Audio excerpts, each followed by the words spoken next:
আসসালামু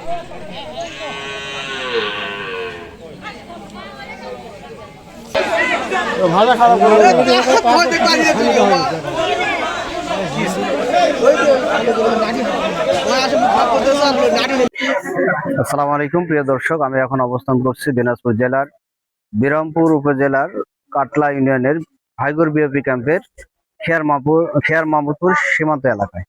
আমার পিছনে দেখতেছেন যে অনেক জনগণ, এলাকাবাসী, অনেকের হাতের লাঠি, এবং এর পাশাপাশি দেখতেছেন যে আনসার বিডিবির সদস্যরা এবং বিজিবির সদস্যরা রয়েছেন।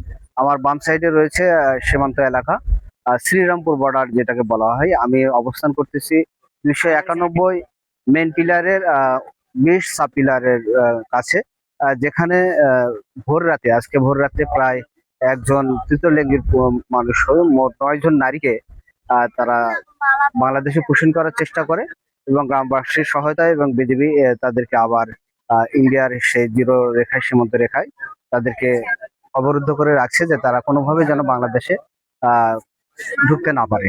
এজন্য বিজিবি সতর্কমূলক অবস্থায় রয়েছেন। এর পাশাপাশি আমাদের পাশে যে বিএসএফ যারা রয়েছেন সীমান্তের এই এলাকায়, তারাও কঠোর অবস্থানে রয়েছেন। ইতিমধ্যে আমরা একটা ঘটনা লক্ষ্য করছি, মাঝে মধ্যে এই ঘটনাকে কেন্দ্র করে এখানে উত্তেজনা বিরাজ করছে।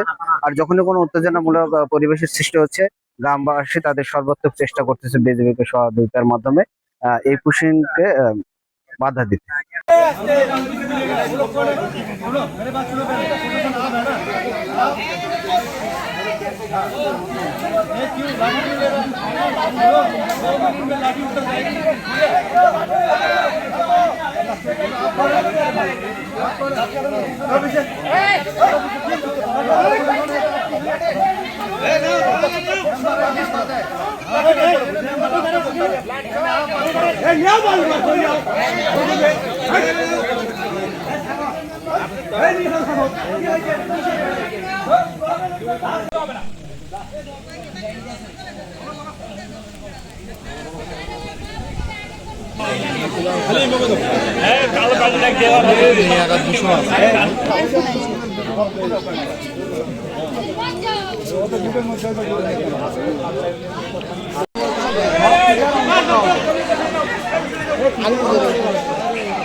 এখানে ভোর 4টার সময় ভারতীয় বিএসএফ 9 জন মহিলাকে বাংলাদেশে পুশিং করতেছিল।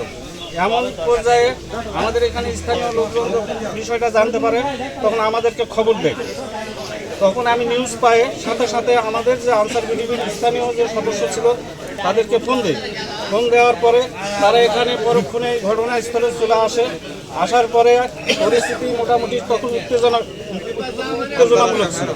পরক্ষণেই আমিও আসি। আসার পরে বিষয়টি আমি দেখে ওই মুহূর্তে আমরা পদক্ষেপ নিই যাতে পরিস্থিতি শান্ত হয়।